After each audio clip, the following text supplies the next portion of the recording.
Pensó que la había rescatado, que con un cheque, una casa y su apellido todo quedaría arreglado.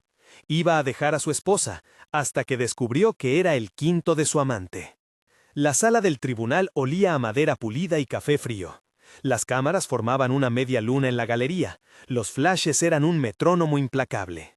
Richard Sterling parecía esculpido para ese escenario.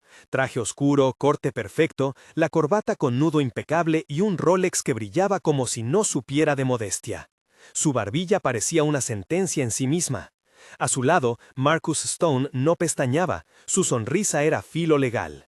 Ella, Sandra, estaba sentada en el banco de enfrente. No lloraba, no hacía aspavientos. Sus manos, pequeñas, sujetaban a Buster, un mestizo de mirada leal y pelo enmarañado, que se movía más por instinto que por la solemnidad de la sala. Olfateaba, se acomodaba en su regazo, era lo cotidiano en medio del teatro.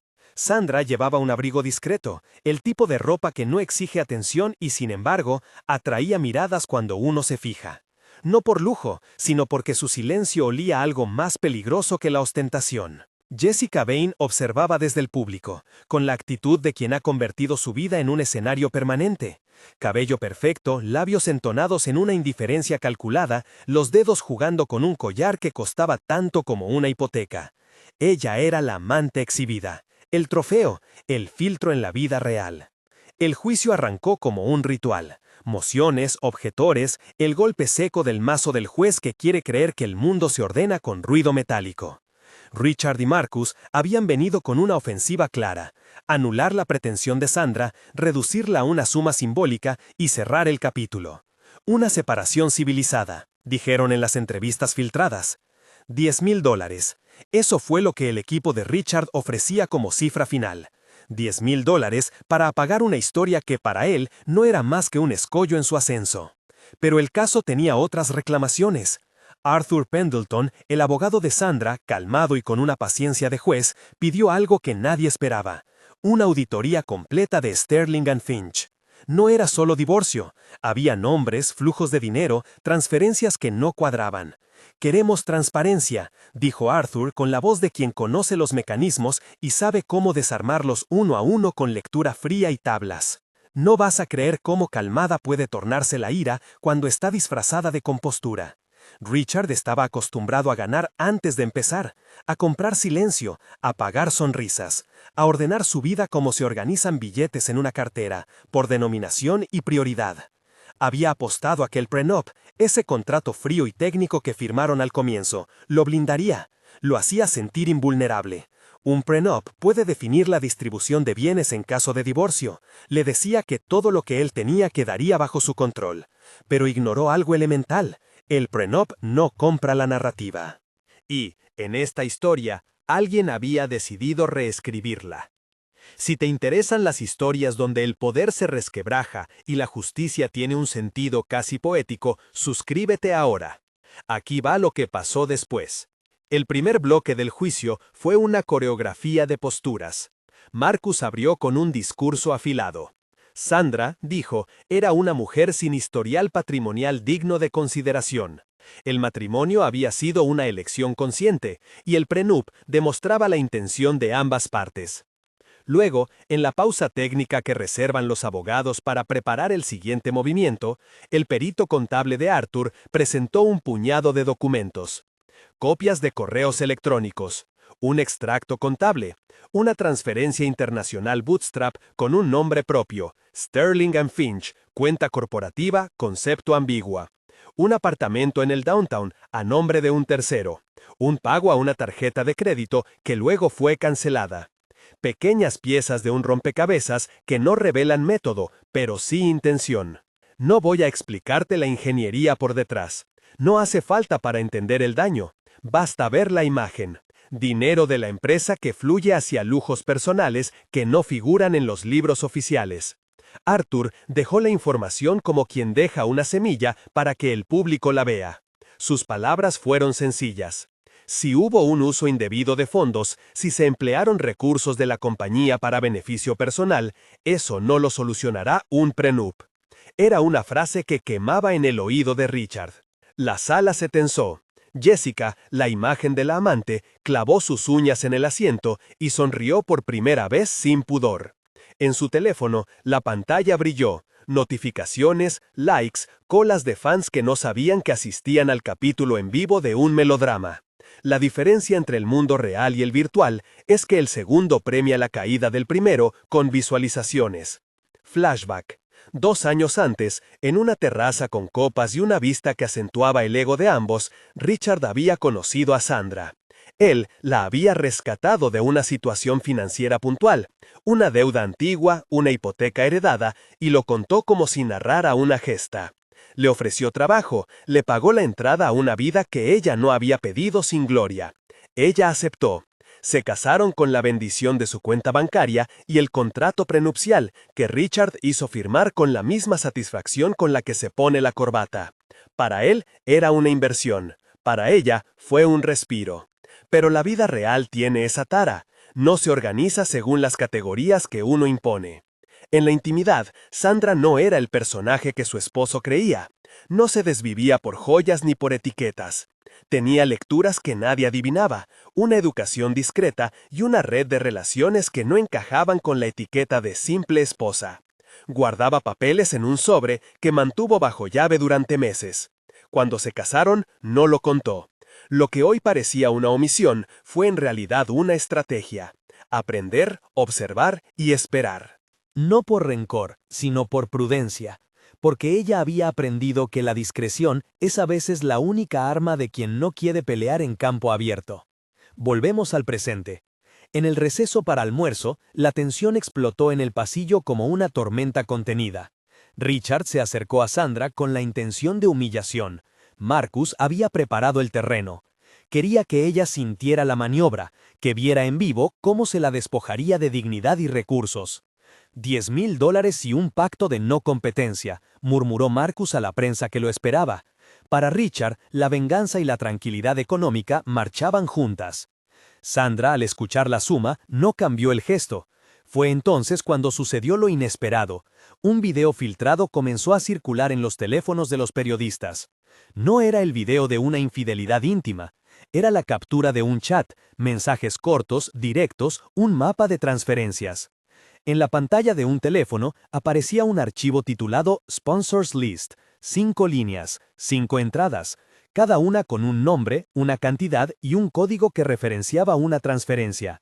El quinto, resaltado en amarillo por el perito que lo mostró, llevaba el sello de Sterling & Finch. Richard leyó su apellido y junto a él el número 5. Un escalofrío le recorrió la espalda. No fue solo la idea de que Jessica hubiera compartido su afecto o sus favores con otros, fue esa numeración, quinto. La imagen cayó como una losa sobre su ego. Él, que se consideraba el centro, cliente VIP en la pasarela de los afectos, se enteraba de que era, en una secuencia, un eslabón más. La humillación tiene textura, a veces suena como un número. Las cámaras captaron el puento del labio superior de Richard al perder color. Sus manos, que hasta entonces habían acariciado el borde de la mesa con una seguridad estudiosa, se aferraron a la silla como si buscaran anclaje. Marcus trató de recomponerse, pero en la sala había una corriente distinta. Ya no era solo un caso de divorcio, era una pieza mediática con ingredientes de culpa financiera y deshonra pública. Los espectadores en redes alineaban sus juicios como si participaban en un espectáculo moral. Arthur presentó el registro completo, las entradas del archivo Sponsors List vinculadas a transferencias con origen en cuentas de Sterling & Finch o empresas satélite. No se dijeron metodologías ilícitas, solo se expusieron hechos, pagos, fechas, destinos. El perito explicó, en una frase que cualquier persona podía entender, que si un gasto de la empresa se destina al beneficio personal de alguien ligado a la dirección, eso exige explicación, y, si no hay justificación válida, puede constituir mal uso de fondos. No se habló del lavado de dinero técnico, se habló de responsabilidad corporativa y fiduciaria, palabras que en el lenguaje de la prensa se traducen en titulares que queman reputaciones.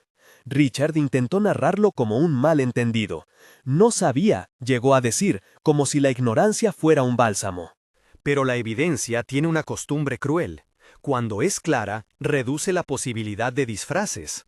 Y la prueba del teléfono, esa lista con 5 nombres, truncó sus defensas. El número 5 no solo venía acompañado por montos, había mensajes, fotos, reservas de vuelos, códigos que apuntaban a estancias discretas. No era un romance de novela, era una red de acuerdos que implicaba dinero, intercambio y favores, exactamente las cosas que un ejecutivo con control de cifras no espera ver expuestas en una sala judicial. Jessica era una figura ropa interior virtual. Su discurso público siempre había sido el de la mujer de carrera, de la influencer empoderada. Pero en privado las cosas tenían otro matiz. Los mensajes mostraban un patrón, beneficios a cambio de lealtades blandas, favores que olían a trato. Ella misma, cuando se la citó a declarar, lucía serena, casi divertida. En su testimonio no negó haber recibido regalos ni viajes. Pero lo que ella hizo, sin proponérselo tal vez, fue desnudar la vanidad de Richard. Lo colocó en una fila de hombres dispuestos a comprar su cercanía. Él, que decía haberla rescatado, se descubrió como uno más en una cadena, el quinto. La humillación no vino solo del número. Fue la sensación pública, la idea de que su exclusividad era ficción. Su autoestima, montada sobre la idea de ser elegido, se fracturaba en tiempo real. La prensa lo celebró con perfiles crueles. El ejecutivo que se creía único descubre que era un patrocinado más. La voz pública disfrutó del tropiezo con la justicia y con el ego al mismo tiempo. Pero la historia no terminaría en la humillación. Arthur, con habilidad, dejó caer otra pieza, el prenup. La pieza que Richard creía su escudo resultaba tener una cláusula desconocida.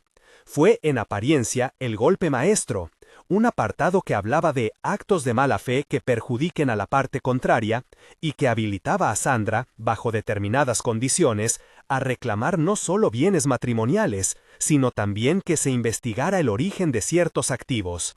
Marcus palideció un segundo al oírlo. El prenup, que había sido redacción suya, ahora se convertía en piedra con filo arrojada contra quien le escribió. ¿Cómo había llegado ahí esa cláusula? ¿Quién la había negociado? El juez pidió calma y orden. Y en ese momento, mientras los murmullos crecían, una figura apareció al pie de la sala. Un hombre con uniforme oscuro, una insignia que no era policial, y que no reconocía la prensa. Traía una caja, pequeña, con un sello de lacre que llevaba una cresta. No era la comitiva habitual. Sus tacones resonaron en el pasillo antes de que alguien lograra formular una pregunta. La caja parecía antigua, de madera barnizada, y el lacre tenía una marca que nadie en la sala supo identificar al instante. «Representantes de la casa de Eldoria», dijo Arthur con calma. Su voz, que hasta entonces había sido la de la defensa técnica, tomó un timbre diferente, algo ceremonioso. En una nota rápida al personal, alguien explicó que Eldoria era una monarquía pequeña, poco conocida en los circuitos financieros internacionales, con un banco privado que había tenido, sorprendentemente, relación con ciertas inversiones de Sterling en Finch.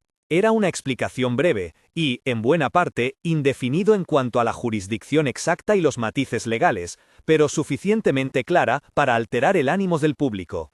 Había un actor con peso propio, fuera de la lógica local, que quería ser escuchado. La entrada de la Guardia Real, porque así se llamaba en titulares el hombre con uniforme, transformó la sala.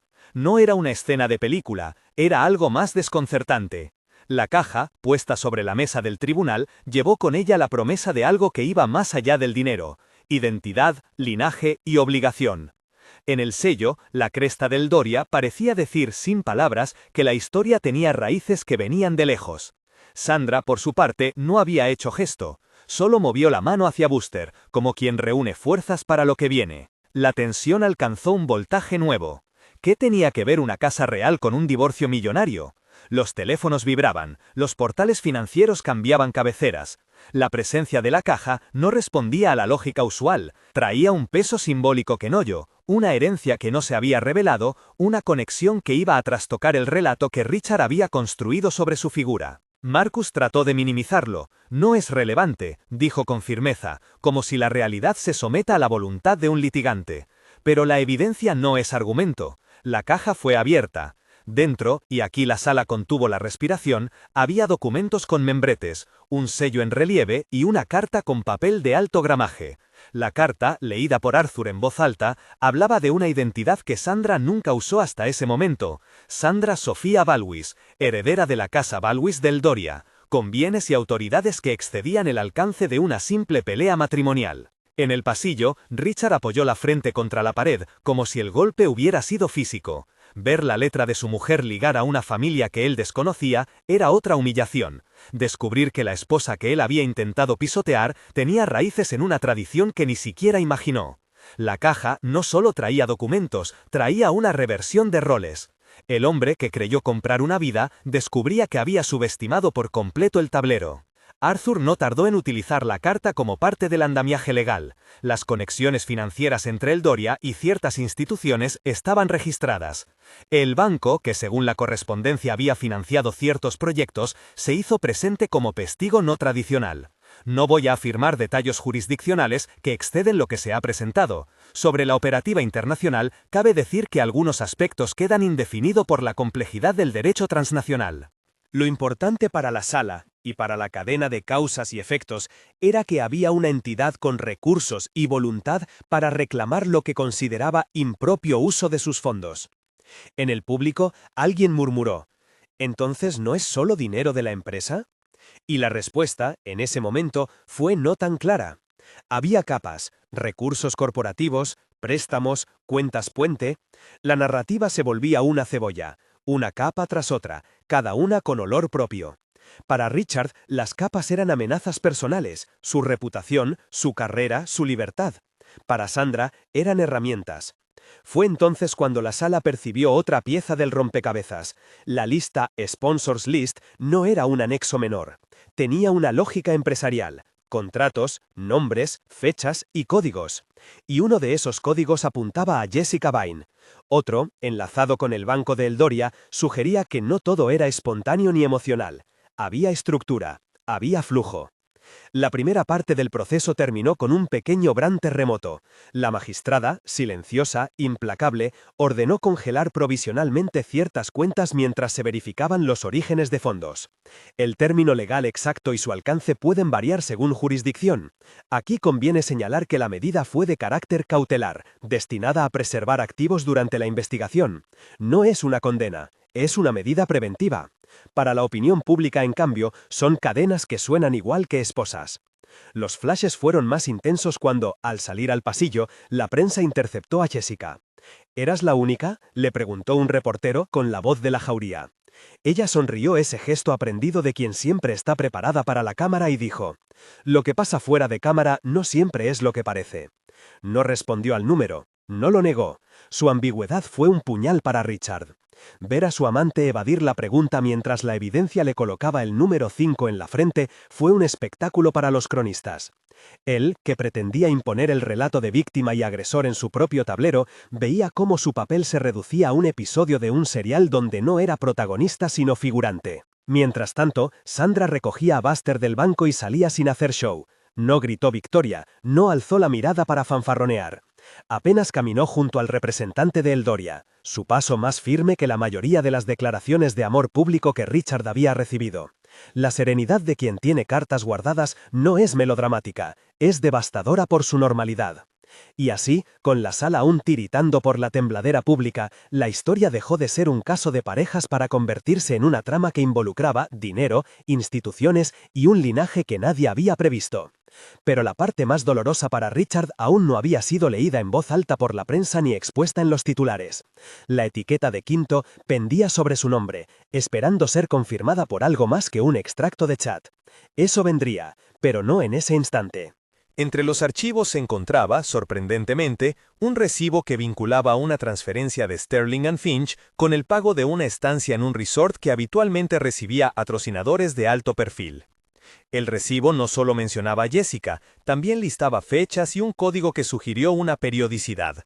No era una casualidad, era un patrón.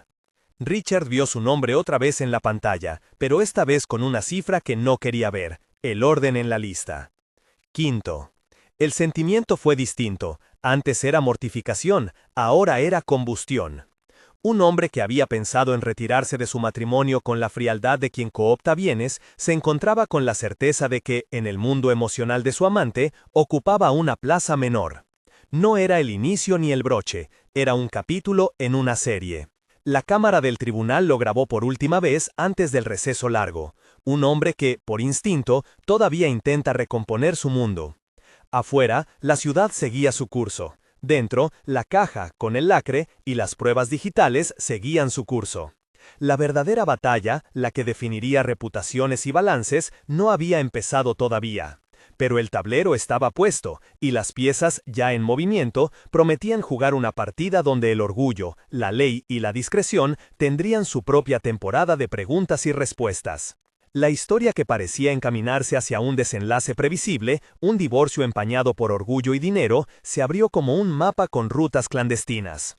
Lo que había comenzado con un extracto y una lista numerada, se convirtió en una investigación que fue arañando capas hasta encontrar hueso. Si creías que lo peor para Richard ya había pasado, espera a ver lo que vino después. A la mañana siguiente, los diarios digitales no hablaban solo del divorcio. Había piezas que empezaban a unir nombres, fechas, montos. El CFO de Sterling & Finch, presionado por la Junta y por auditores internos, hizo circular un informe preliminar entre abogados y asesores con una frase que prendió otro incendio. Inconsistencias en partidas de gastos relacionadas con beneficios personales. No era una condena, era una invitación a mirar debajo de las alfombras. Las manos que hasta ayer firmaban contratos de fusión ahora buscaban excusas y seguros. Richard intentó reaccionar con lo que mejor sabía hacer, control de daños. Contrató a una consultora de reputación y ordenó filtraciones calculadas a ciertos columnistas. Intentó también coordinar llamadas con inversionistas clave para asegurarles que todo era un malentendido técnico. Pero cuando un auditor forense independiente, solicitado por Arthur como parte de la estrategia de defensa de Sandra, empezó a compilar coincidencias entre gastos corporativos y transferencias personales, las excusas comenzaron a parecer pálidas. El auditor no explicó teorías de contabilidad compleja. Su trabajo fue sencillo: seguir la pista del dinero. Mostró certificados de pago, contratos de hospedaje en resorts, facturas de estilismo y cheques girados a nombres que no figuraban en reportes oficiales. Hubo una línea que hizo que la sala guardara silencio, una correspondencia entre un código de pago usado por Sterling y Finch y una serie de cargos relacionados con patrocinio a una cuenta identificada en la lista de Jessica. La cadena apuntaba a una práctica que parecía sistemática. Arthur, con la calma de quien tiene paciencia para encadenar detalles, dijo algo simple y contundente. Esto no parece un regalo puntual, esto parece política de gastos. En paralelo, la casa de Eldoria intensificó su participación. Sus representantes no solo entregaron la documentación sobre la carta y la caja lacrada, solicitaron formalmente que se auditaran préstamos y líneas de crédito que habían involucrado al banco familiar. Dado que las relaciones financieras internacionales llevan procedimientos y requisitos que varían según países, algunos aspectos técnicos de esa interacción fueron marcados como indefinido para los espectadores. No entro en pormenores jurisdiccionales porque la normativa transfronteriza es compleja y dependiente de tratados y procesos que exceden el relato. Lo esencial, en términos narrativos, era que existía un actor con recursos y voluntad para seguir el caso más allá de las fronteras habituales. La historia adquirió una nueva dimensión. No era solamente el ego herido de un hombre famoso por su fortuna, era la posibilidad de que recursos prestados o vinculados a una casa real hubieran circulado sin ser correctamente justificados. La prensa financiera, esa que disfruta cuando los balances caen como un castillo de naipes, empezó a hablar de posible mal uso de fondos institucionales. Cada titular era una pequeña lluvia ácida sobre la marca Sterling y Finch. Las redes, por su parte, difuminaron la línea entre la ética y el entretenimiento. Clips con el fragmento donde el perito mostraba la lista de 5 nombres acumularon millones de reproducciones. Aparecieron memes, frases como «Eres el quinto cariño» se convirtieron en parodia y condena. Jessica, cuya carrera había dependido de la imagen de independencia y de lujo, pasó de ser objeto de admiración a foco de escrutinio. Sus patrocinadores empezaron a distanciarse. Un par de marcas retiraron campañas o pausaron colaboraciones. Una industria que vive del brillo no quiere polvo en sus anuncios. Jessica misma dará versiones distintas según el momento. En su primera declaración pública prometió que todo se clarificaría y que hablaba por la verdad. En privado, algunos mensajes a sus allegados mostraban una mezcla de pánico y calculada indiferencia. En una cámara de interrogatorio, ante el juez, negó haber organizado nada sistemático. Dijo que había relaciones personales que en ocasiones suponían obsequios y viajes. Pero los documentos eran tozudos, reservas con códigos, pagos con conceptos coincidentes, nombres recurrentes. Y en uno de los correos que el auditor encontró, una línea puso el sello definitivo a la humillación de Richard. Una tabla donde se consignaban patrocinadores por orden y en la que su apellido aparecía en quinta posición, junto a un monto que concordaba con una transferencia de la empresa a la cuenta designada. Verlo escrito allí cambió la humillación de abstracta a concreta. Para entender cómo funcionó eso en la cabeza de Richard, hay que entender dónde fundó su identidad. En la idea de ser elegido, en la sensación de exclusividad que la riqueza le daba. Saber que era un número en una lista, un eslabón más, golpeó donde más le dolía. Había pensado en abandonar a Sandra con la frialdad de quien arregla un balance. Ahora se encontraba desacreditado con su propio espejo, un espejo público que devolvía la imagen de alguien comprado y sustituible. Pero la lección más dura para Richard no vino solo de la exposición moral. Llegó cuando la maquinaria legal comenzó a moverse con más fuerza. Arthur impulsó, de manera metódica, la petición de una medida cautelar más amplia. No solo el congelamiento de algunas cuentas, sino la imputación de la posible malversación de fondos y su desvío a terceros. La Fiscalía, que hasta entonces observaba desde la distancia, dio luz verde para abrir una investigación penal preliminar. Había bases suficientes para indagar delitos económicos, que en el lenguaje de la calle podían resumirse como uso indebido de dinero de la empresa. En el sistema judicial local, la Fiscalía puede abrir pesquisas cuando hay indicios de delito. Los detalles procesales concretos en materia de delitos económicos pueden variar y algunos aspectos quedan marcados como indefinido en cuanto a procedimientos específicos. Lo que importa aquí es el efecto. La investigación dejó a Richard en un foco que va más allá del divorcio y lo coloca bajo la lupa penal. En un giro que nadie esperaba, uno de los peces pequeños decidió ayudar al gran escándalo. El contable jefe de una de las filiales de Sterling & Finch, un empleado que había observado patrones y que temía por su propia seguridad profesional, envió a Arthur una carpeta con registros. No lo hizo por amistad, lo hizo por miedo.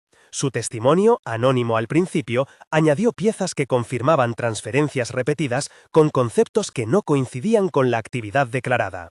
Con ello, el rompecabezas encontró una cara más nítida.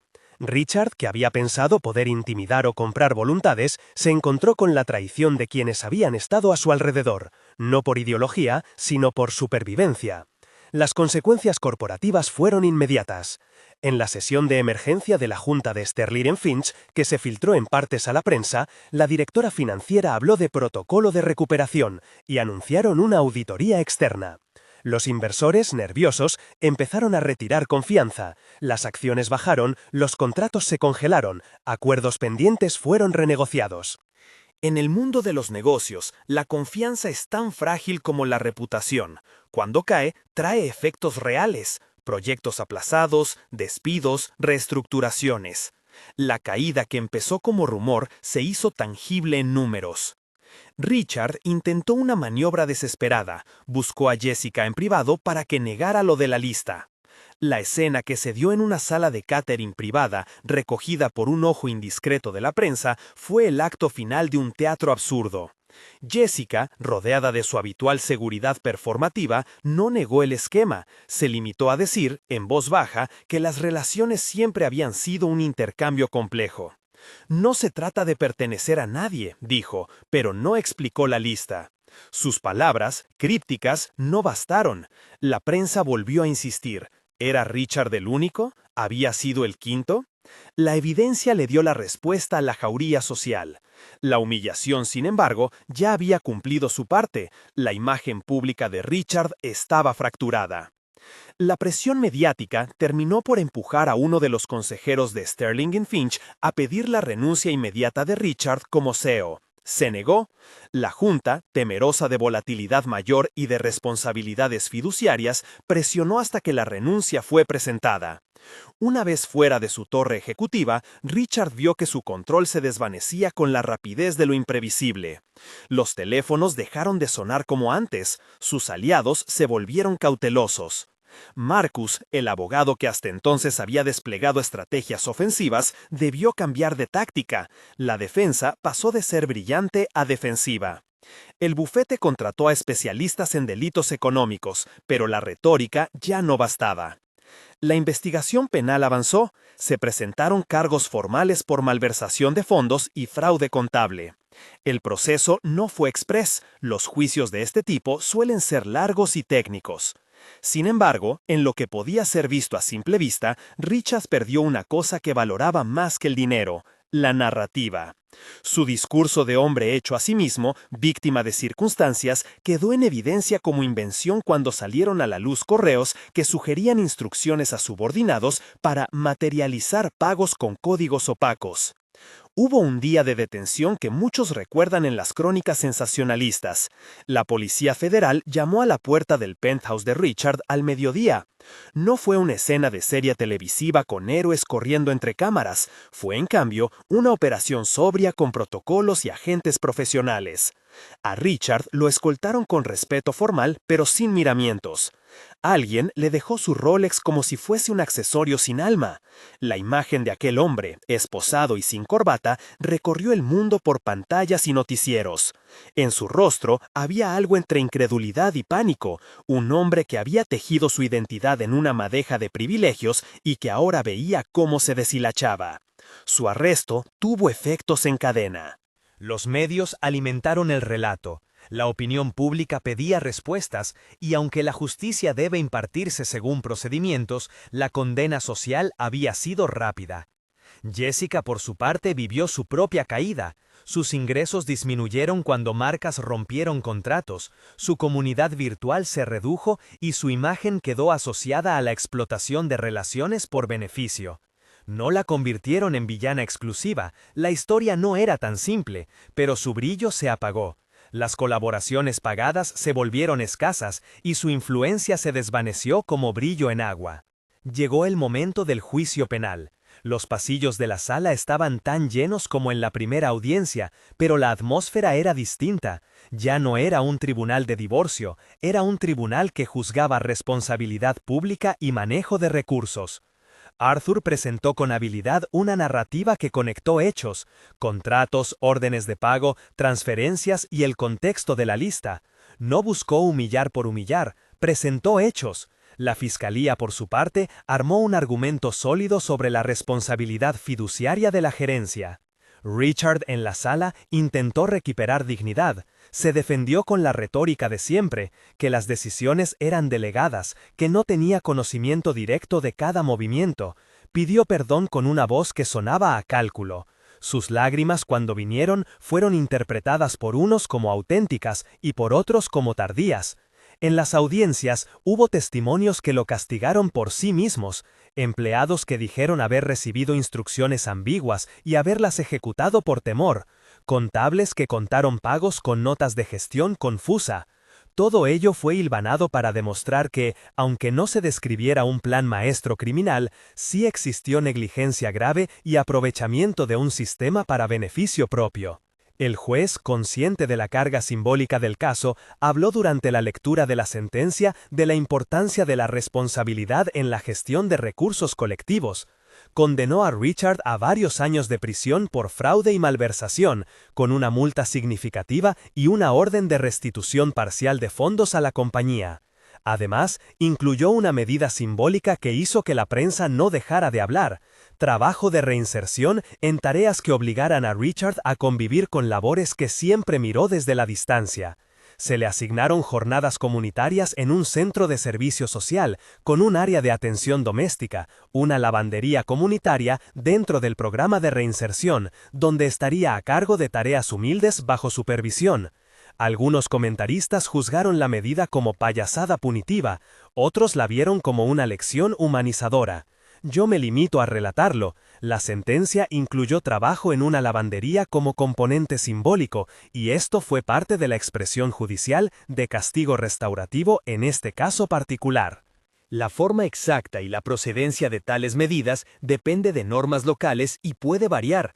Por eso, en términos técnicos, algunos aspectos quedan indefinidos. El día que Richard entró en el centro de reinserción y vio las enormes máquinas y las mesas de doblado, ocurrió una escena que muchos retomaron en clips. Un hombre que había despreciado las tareas domésticas se encontró doblando camisetas bajo la mirada serena de voluntarios y vecinos. Sus manos, acostumbradas a apretar teclados y firmar contratos, ahora aprendían a fregar, a separar ropa y a leer instrucciones de cuidado. No fue una humillación física, fue una experiencia que lo devolvía a lo básico. Lo irónico no está en juzgar, sino en que ese hombre, que creyó que los derechos y el prestigio eran inalienables, descubrió lo mundano y la dignidad de labores que siempre relegó. La prensa no tardó en encontrar el ángulo. El ejecutivo en la lavandería, decían los titulares. Mientras Richard afrontaba su caída, Sandra tomó decisiones que sorprendieron por su serenidad y eficacia. No se dejó retener por el dolor, lo convirtió en material de construcción. Con el respaldo de la Casa de Eldoria y el capital que sí era legítimamente suyo, anunció la constitución de Phoenix Capital, una fundación vehículo destinada a financiar proyectos de vivienda y apoyo a mujeres que atravesaran situaciones de desprotección financiera. No fue una respuesta de revancha, sino una estrategia pensada, transformar recursos y poder para reparar daños estructurales.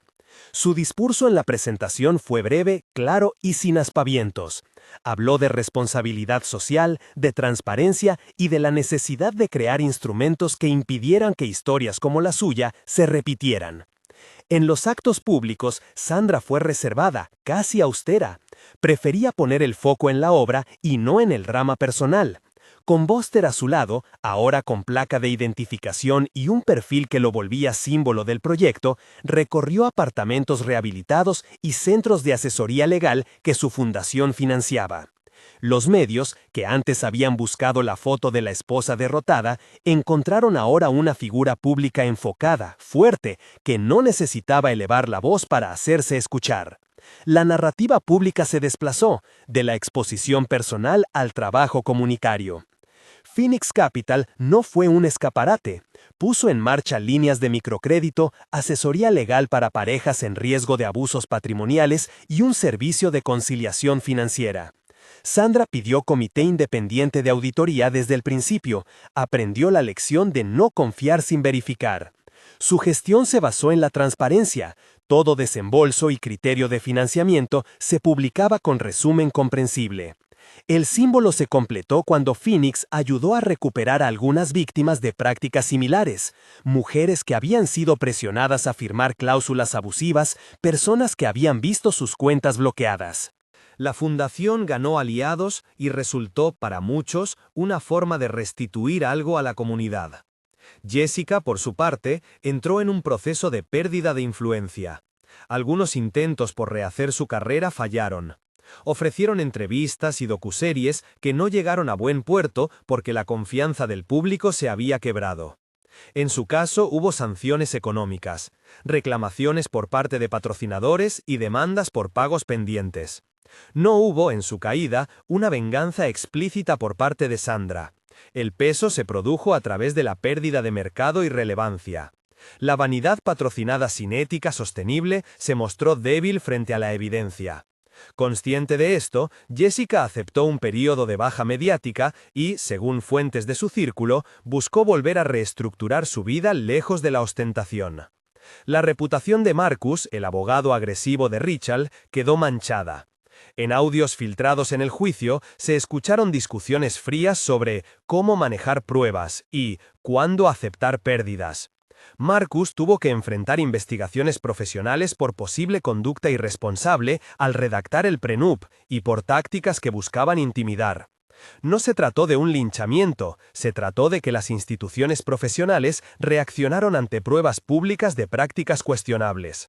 Su bufete perdió clientes y, en el mundo legal, la confianza no se recupera fácilmente. En la última escena pública antes del epílogo, el juez pronunció una frase que quedó resonando. La justicia no busca alardes, sino reparación y prevención. Para algunos eso sonó a consuelo, para otros a un reproche dirigido a quienes piensan que el dinero compra absoluciones. Lo cierto es que en el veredicto hubo medidas concretas. Restitución parcial, multas y una supervisión contable sobre ciertas cuentas residuales de Sterling & Finch. Las precisiones de alcance y duración son técnicas y en algunos puntos quedaron indefinido. Pero más allá de los balances, la lección simbólica fue clara. Cuando la arrogancia se combina con falta de escrúpulos, la caída no suele ser discreta. La vida siguió para todos de maneras distintas. Richard cumplió su condena parcial y, cuando salió, con la gravedad del daño y menos recursos, intentó recomponer una vida lejos de los reflectores. Se mudó a un apartamento modesto, lejos de los despachos, y pasó por un proceso de reflexión pública que no lo absolvió, pero sí lo colocó en un lugar de menor estatus social. Algunos medios lo siguieron, otros lo dejaron en paz. La experiencia en la lavandería, cuenta uno de los voluntarios que compartió anécdotas, dejó huellas. A veces las personas más despreciadas por tareas básicas descubren una humildad nueva. No es redención automática, es simplemente una posibilidad de reconocer límites. Sandra, por su parte, consolidó un perfil distinto, el de una mujer que no buscó venganza sino transformación. Eso le dio un liderazgo sobrio. Phoenix Capital no solo completó proyectos de vivienda, constituyó un observatorio sobre cláusulas prenupciales abusivas y creó un fondo de emergencia para quienes quedaran en riesgo mientras las disputas legales se resolvían. En actos públicos evitó la autoexhibición. Su fama dejó de ser mero objeto de curiosidad, se volvió referente de un tipo de gestión discreta y efectiva. Buster, el perro que había sido símbolo de la vida privada de la pareja, se volvió ícono de la recuperación. En el feed de Phoenix apareció una foto en la que Sandra, con gesto tranquilo, colocaba una manta en la que Buster dormía plácido. La imagen no buscaba dramatismo, buscaba humanizar.